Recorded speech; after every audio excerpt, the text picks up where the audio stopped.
Buongiorno da Daniele e Ambra. Iniziamo questa tappa di oggi da San Quirico d'Orcia. State con noi.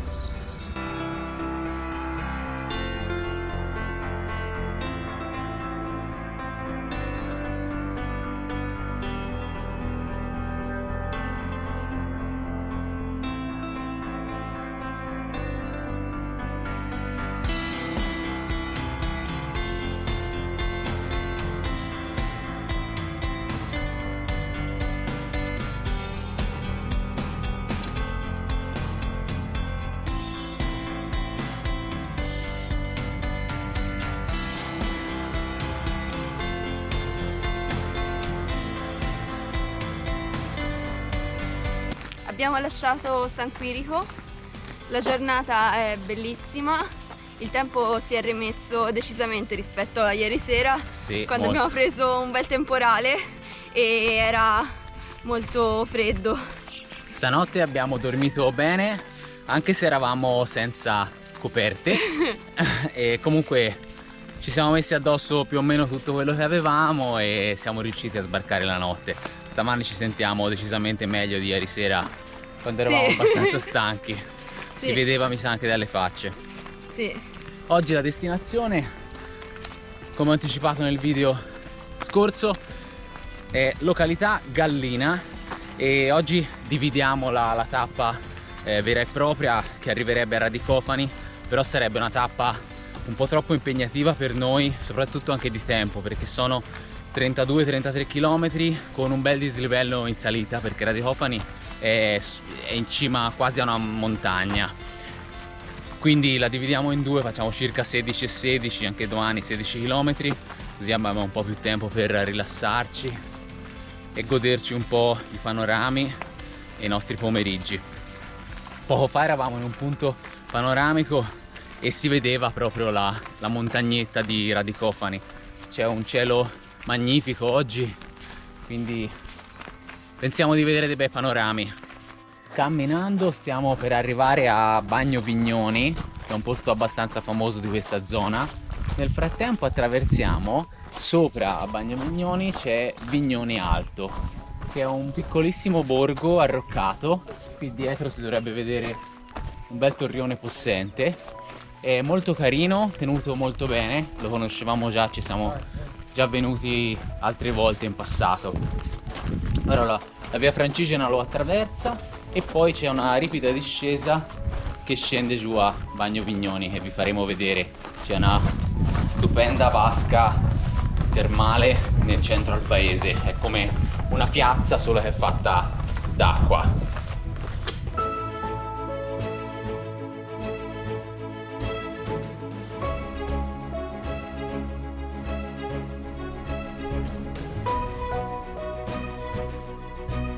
Dopo una lunga e ripida discesa, eccoci a Bagno Vignoni. Questa fantastica vasca nel mezzo al centro è molto famosa qui in zona e in stagione turistica di solito qui è pieno di turisti. Ora, fra che è presto la mattina, fra che è maggio e il periodo è quello che è, non c'è quasi nessuno, quindi è ancora più piacevole. Ci eravamo già stati qui. Comunque. Sì, anche qui siamo ancora vicini a casa nostra, quindi questi posti li conosciamo bene. Poi più avanti, dopo Radicofani, cominceremo a essere davvero esploratori. Nel frattempo che Ambra è andata a mangiarsi una mela, ci tenevo a dirvi anche che secondo me uno dei momenti più belli per venire qui è d'inverno, una sera d'inverno, magari quando è molto freddo, in cui si vede una leggera nebbiolina che sale da queste acque, perché è acqua che sgorga naturalmente calda, quindi è un'acqua che prima questa era una vasca termale, adesso è proibito, probabilmente ti sparano se ci fai il bagno, però è sempre acqua abbastanza calda, quindi è veramente uno spettacolo. Sono venuto una volta d'inverno a fare delle foto, un'atmosfera veramente affascinante, quindi se avete occasione anche d'inverno ve lo suggerisco. Siamo scesi un po' da Bagno Vignoni e adesso c'è un bel ponte, credo fatto apposta per i pellegrini, che attraversa il fiume Orcia. E di solito quando si attraversano i ponti Che succede, Ambra? C'è una salita. C'è la salita? No, forse c'è una discesa, dai. Sì, sì. Se vuoi andare giù al fiume, sì, c'è ancora discesa. A fare un bagnetto. Ma se vogliamo andare verso il pranzo, ok, mi sa che si risale. Sì, infatti vedo all'orizzonte una strana Sì, salita. va bene, dai. Che la forza sia con te. Anche con te. Questa dal Ponticino è davvero una salita tosta. Forse si sente dal fiatone, ma davvero appagante per i panorami che si vedono dietro di noi. Vediamo un po', così approfitto per fermarmi. Si vede un bel po' di mondo. Siamo saliti un bel po', siamo quasi a Castiglion d'Orcia e siamo un po' stanchi. Però qua a sinistra, io sono stanco, te no invece. No, io no. Sei riposatissima.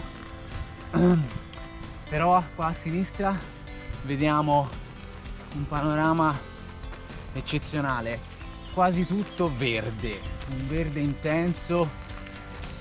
Ora in questo punto c'è un albero che ci parla visuale, ma tra poco si riapre ed è davvero una bella soddisfazione. Ora tra poco questa salita dovrebbe essere finita e riscendiamo giù e ci avviamo verso il pranzo. Arriviamo a località Gallina. Ci tenevo a dire, non so se l'avete mai sentito, ma in Toscana o comunque dalle mie parti, quando si dice andare a Gallina si intende, cosa si intende, Ambra? Prendere una sbronza. Prendere una sbronza. Ora noi andiamo a Gallina, ma speriamo di non andare a Gallina. Vogliamo fare un pranzo analcolico, se no il pomeriggio dormiamo. Sì. Invece abbiamo qualcosa da fare il pomeriggio. Oggi vorremmo parlare di un aspetto dello sport che viene spesso sottovalutato non solo da chi cammina, ma anche da chi fa altri sport anche all'aperto, lo stretching. Infatti pensiamo che fare stretching subito dopo l'attività sportiva sia importante per prevenire infortuni, sciogliere le contratture a livello muscolare e quindi poi continuare a godersi le successive uscite sportive. Spesso si sottovaluta questo aspetto dopo attività impegnative come corsa, giri in bici, ma anche dopo escursioni di qualche ora. Comunque Sì, è importante fare un po' di esercizi di allungamento. Si sente subito il beneficio, ecco, perché poi i muscoli risultano meno induriti. Sì, più sciolti, più pronti e soprattutto magari si evitano anche magari crampi durante la notte e il tempo di recupero è più breve. Sì. Bisogna considerare che quando utilizziamo un muscolo abbastanza intensamente, questo per fare lo sforzo si accorcia, quindi durante magari un'ora, 2 ore, 3 ore, tutta la giornata si accorcia molto, si indurisce, quindi è bene quando è ancora caldo fare esercizi di allungamento di quei muscoli specifici che abbiamo utilizzato nell'attività. Subito dopo, infatti, io lo faccio da anni ormai, mi sento meglio, mi sento i muscoli più liberi, più pronti e meno doloranti, anche meno affaticati. Per questo consiglio in generale comunque di fare sempre stretching e a chi può, a chi piace, anche lo yoga. Lo yoga mi è risultato molto utile a me che faccio corsa soprattutto, perché mi aiuta ad aprire le anche, a allungare la schiena anche. È anche molto utile a chi lavora molto al computer e ha uno stile di vita sedentario. Però insomma non c'è bisogno di fare yoga seduti al sole, basta qualche esercizio di stretching e vi assicuriamo che poi starete meglio sia a breve termine che poi a lungo termine.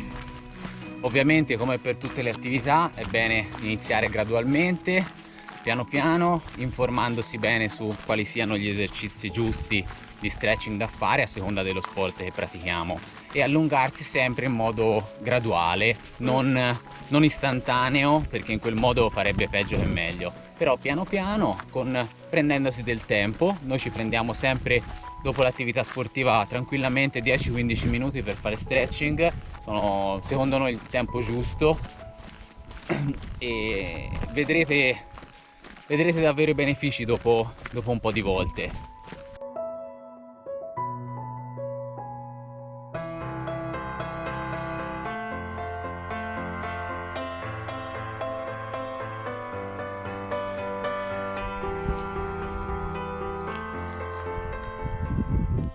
Se anche voi adorate paesaggi come questi, cliccate mi piace e iscrivetevi al canale per non perdervi i prossimi video.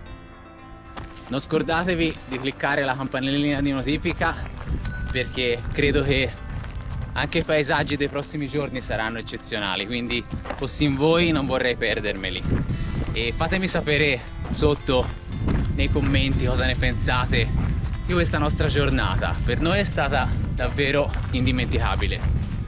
Abbiamo appena lasciato il percorso ufficiale della Francigena per prendere una specie di scorciatoia verso il nostro ambitissimo piatto di spaghetti. No, pisci! Ah, pisci, scusa. Ok, speriamo ce li abbiano, se no Ambra sarà delusissima. Se no non oggi. mangio, Non mangi, Solo... digiuno, O sì. pisci o proprio niente. No. Ok, va bene. Dai, gli ultimi 2,5 km in discesa più o meno e ci siamo.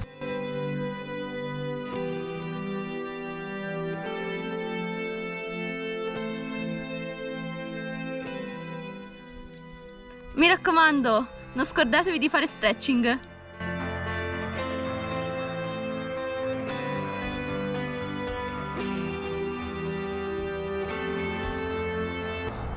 E siamo finalmente arrivati dopo il pranzo al nostro ostello a Gallina.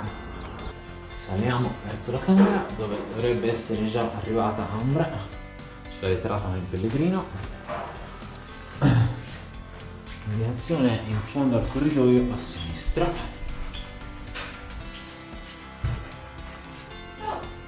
Sì, è la camera giusta. Ci siamo fatti una bella doccia rigenerante, ci voleva proprio.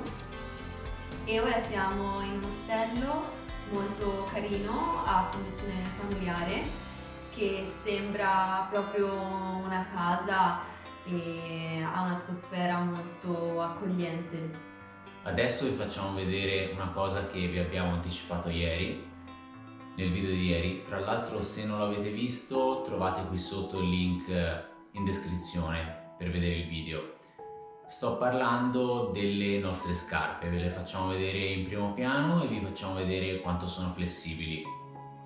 Queste sono le scarpe con cui ho camminato finora, che alternerò ad un altro paio che vi faccio vedere dopo. Come potete vedere, non hanno rialzi sul tallone e la suola è abbastanza fine, sono molto flessibili, così il piede si può piegare bene e lavorano tutti i muscoli. Questa è la suola. Ora vi faccio vedere anche le altre scarpe di cui vi ho parlato ieri. Sono le scarpe con le dita, sono un po' buffe, so che esteticamente non piacciono a tutti, però devo dire che sono molto comode e queste hanno la suola ancora più sottile dell'altro paio che vi ho fatto vedere prima. Non hanno la soletta removibile e sono così. Hanno comunque molto grip, molta aderenza. Non è un video sponsorizzato, questo è, insomma, è solo per mostrarvi le scarpe che portiamo noi, il tipo di scarpe che consigliamo a tutti quelli che sono interessati a questo stile di calzata. Queste sono molto flessibili, si piegano addirittura su se stessi. Queste sono le mie scarpe che ho utilizzato finora, poi ne ho anche un altro paio che forse alternerò, però adesso vedrò. Mi spiace, sono un po' sporche, ma camminando sullo sterrato succede questo. Anche queste, vedete, la suola è molto sottile, è un po' scolpita, ultimamente la sto consumando abbastanza, però mi trovo comunque molto bene. Anche queste hanno un buon grip sulle pietre, sto andando molto bene, e vi faccio vedere adesso, le piego e vedete che sono molto flessibili. Provate a farlo con i normali scarponcini da trekking e non credo che riuscirete a piegarle così. Ci tenevo a farle vedere perché veramente da quando ho iniziato è un altro stile di fare trekking, ci si sente davvero di toccare il terreno con queste scarpe. Stasera abbiamo ordinato la cena da sport in un ristorante a Gallina perché non erano aperte a cena, penso probabilmente per il tempo, era abbastanza freddo stasera, infatti ci siamo messi tutto quello che abbiamo addosso. E siamo usciti, presa la cena e l'abbiamo mangiata in questo comodo spazio qui del nostro ostello. Stavamo poi riflettendo su quello che vi abbiamo raccontato delle nostre scarpe che abbiamo per questo viaggio e ci siamo accorti che probabilmente siamo i primi a documentare il viaggio lungo la Francigena a piedi indossando questo tipo di scarpe, e questo ci fa molto piacere, però speriamo di essere i primi ma non gli ultimi. Sì. Stamani poi ci siamo scordati di raccontarvi un aneddoto su uno degli ostelli di San Quirico in cui non abbiamo dormito, ma di cui abbiamo letto questa cosa appunto su internet che ha letto lui. C'era scritto fra le varie informazioni: non abbiamo spazi per animali, cani, gatti e somari. A parte il fatto che animali comprende cani, gatti e somari, però che ne pensate? È una cosa abbastanza frequente andare in giro per la Francigena con il somaro? Ma Magari non lo sappiamo noi, dai. sì, infatti. Magari da ora in poi verso Roma troveremo un sacco di gente con il somaro. Sì, penso proprio di sì. È tutto per oggi, adesso andiamo a riposarci, che domani ci aspetta una delle tappe più impegnative, non tanto per i chilometri, perché dovrebbero essere 15-16, ma saranno quasi tutti di salita e il dislivello sarà abbastanza. Arriveremo appunto a Radicofani, che è quel paese di cui vi parlavamo stamani durante il video. Ma magari non è tutta quella salita. No, magari c'è una funivia. No, vabbè, allora io l'ho già fatta